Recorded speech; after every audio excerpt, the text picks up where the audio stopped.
बहुत चर्चा चल रही है इस वक्त पर विराट कोहली द कैप्टन की। बहुत लोग लिख भी रहे हैं कि वो जब याद आए बहुत याद आए। आखिर ऐसा है क्या? क्या आंकड़े भी दरअसल इस बात की गवाही देते हैं कि विराट कोहली द कैप्टन, और आंकड़ों से भी ज्यादा दरअसल इस चीज को समझने की कोशिश करेंगे कि क्या वो माइंडसेट इंडियन क्रिकेट में मिस हो रखा है जिसे हम बार बार विराट कोहली का नाम लेकर याद करना चाह रहे हैं। क्योंकि कम से कम आंकड़े तो यही कहते हैं, और आंकड़ों से हटकर भी अगर आप देखोगे तो आपको साउथ अफ्रीका में भी ये देखने को मिला और अब यहां भी ये देखने को मिल रहा है कि वो जो एक एग्रेसिव इंटेंट रहता था कप्तानी में, उस पर कहीं ना कहीं सवाल कायम हो रहे हैं। सबसे पहले थोड़ी सी आंकड़ों की मदद लेते हैं यह समझने के लिए कि बीते कम से कम 44 टेस्ट मैचों में ऐसा क्यों नहीं हुआ जो अब हम बीते 10 टेस्ट मैचों में होता हुआ देख रहे हैं। तो 2012 से लेकर अगर आप अब तक देखेंगे तो इंडिया ने खेले हैं 44 टेस्ट मैच, 44 टेस्ट, और तब यह आखिरी बार हुआ था जो आपने देखा है ना अभी कि हम पिछले 3 टेस्ट मैचेस में अगर आप देखेंगे, जो हमने एक इंदौर में खेला, फिर हमने अहमदाबाद में खेला और फिर हमने हैदराबाद में खेला। इसमें इंदौर हम हारे, यहां पर ड्रॉ रहा और यहां पर भी हम हार गए। तो यह आखिरी बार ऐसा जब हुआ था तो वो 2012 की सीरीज है जिसमें इंग्लैंड ने हमें हराया था, और उसके बाद फिर हम एक और टेस्ट मैच जो है इस तरीके से नतीजा हमारे अगेंस्ट गया था। तो मतलब आपको 44 टेस्ट मैचेस पीछे जाना पड़ रहा है और 12 साल पीछे जाना पड़ रहा है ये जानने के लिए।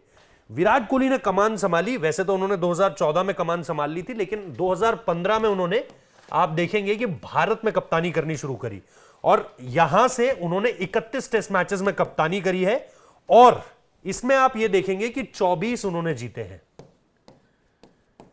इसके अलावा जो नतीजे रहे हैं 24 के अलावा अगर आप देखोगे तो 60 टेस्ट मैचेस ऐसे रहे हैं जिसमें नतीजा जीत के प्रतिशत में नहीं आया, और 60 टेस्ट मैचेस में से सिर्फ 2 विराट कोहली ने हारे हैं।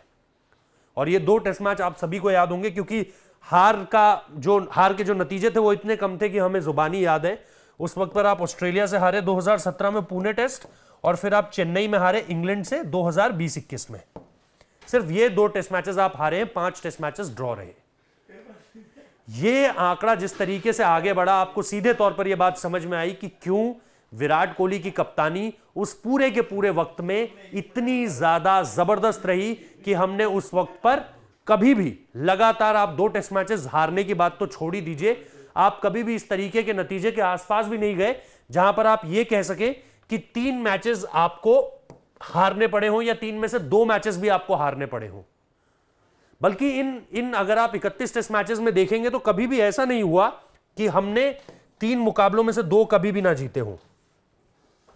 तो लगातार मतलब 2 टेस्ट मैचेस के बाद हमारे पास इस तरह का कोई नतीजा हमारे सामने नहीं आया उस तरीके से अगर आप देखेंगे। अब जरा इसमें यह देखते हैं कि विराट कोहली ने 2022 में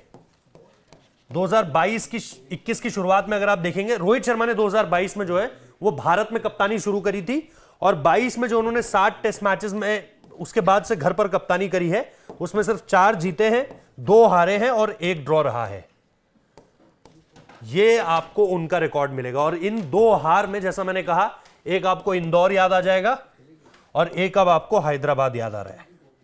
तो ये कहीं ना कहीं आपको साफ तौर पर देखने को मिल रहा है कि किस तरीके से विराट कोहली की कप्तानी और रोहित शर्मा की कप्तानी, हालांकि सैंपल साइज बहुत कम है, लेकिन विराट ने जो कप्तानी करी है, मतलब इंडिया में, चाहे आप इंडिया में देख लीजिए चाहे आप ओवरसीज जाकर देख लीजिए, विराट कोहली का टेस्ट क्रिकेट में जो रन है एज एन कैप्टन, वो उन्हें नंबर 1 पर लाकर छोड़ता है, और उनसे बेहतर कप्तान टेस्ट क्रिकेट में आपको देखने को नहीं मिलेगा। और इसकी एक जो सबसे बड़ी वजह, बहुत लोग कहते हैं यार रोहित शर्मा को ना एक ऐसी टीम मिली है जो ट्रांजिशन में है, लेकिन याद रखिए कि विराट कोहली जिस वक्त पर कप्तान बने थे, टीम की जो रैंकिंग थी वो नंबर 7 पर थी, और उसके बाद उन्होंने लगातार टीम को आईसीसी टेस्ट मैच दिलवाई है, यानी टीम को नंबर 1 रखा है। और इसके बाद रोहित शर्मा के प्रो में जो एक चीज जाती है वो ये कि जैसा लोग कहते हैं, जैसा मैंने पहले भी आपको कहा कि अगर आप ये टीम जो ये सीरीज खेल रही है, इस टीम को देखेंगे तो एक ट्रांजिशन का दौर है, क्योंकि विराट तो अभी है नहीं, लेकिन रहाणे भी नहीं है, फिर आपके पुजारा भी नहीं है, और आप कम से कम 5-6 ऐसे खिलाड़ी इस टीम में देख सकते हो जिन्होंने 25 से कम टेस्ट मैचेस खेले। तो यानी आपके पास एक ऐसी टीम है जिसको आप कह सकते हो कि ट्रांजिशन का दौर है। लेकिन जैसा मैंने कहा कि विराट कोहली ने टीम को 7 नंबर से नंबर 1 पर ले आया था और 1 पर बनाकर रखा था, तो यह भी एक अपने आप में चैलेंज है। जबकि रोहित शर्मा को एक ऐसी टीम मिली थी जो WTC फाइनल खेलकर आ रही थी, उसमें कुछ ट्रांजिशन हुए लेकिन उसके अलावा कोई बहुत ज्यादा अंतर नहीं आया है। दूसरी सबसे बड़ी चीज और आखिरी चीज यह है कि कहीं ना कहीं आपको वो एग्रेसिवनेस जो हम देखते थे विराट की कप्तानी में,